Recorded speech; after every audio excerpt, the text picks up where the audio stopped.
They watch as Oromos are dispossessed of their land in the name of development, investment in the name of, you know what is the paradox is, as Oromia develops, Oromos are impoverished.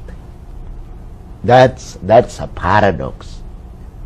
Oromos are dispossessed to give way to some alien group who call themselves superior people, and they come and take over your land, and you're chased out from a land that you have occupied for God knows in 1,000 years.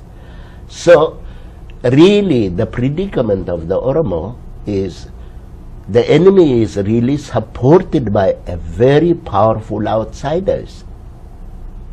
And how can people who are denied proper modern education, proper health, modern health service, proper basic service in the country, put up with mighty powers that fly tanks and fire launchers and missiles, and all these are provided by your government, if you like.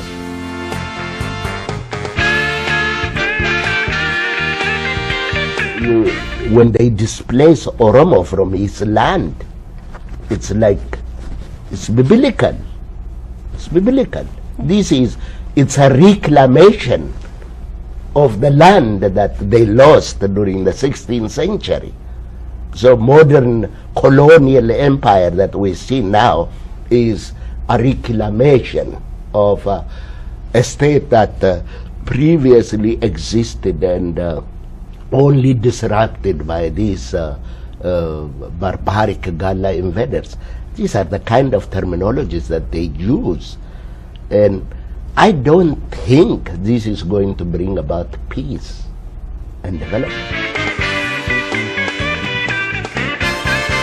And the idea, what they do is to, if there is an Oromo who happens to be emerging as a leader, they target him.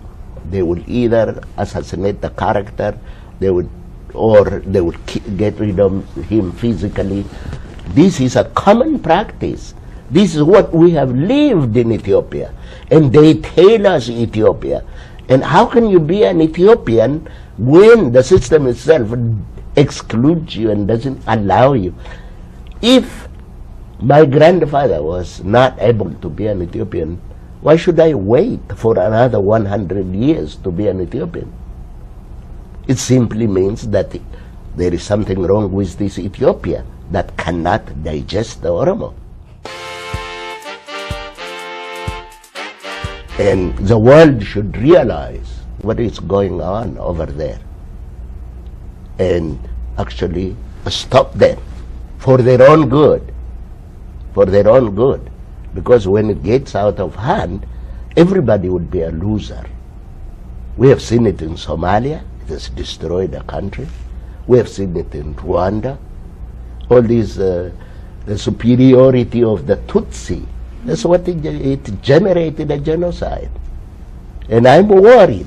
I worry all the time because I want us to challenge each other with words rather than with swords. But if they delay it for too long, it could be very bad. It could be bad for everybody.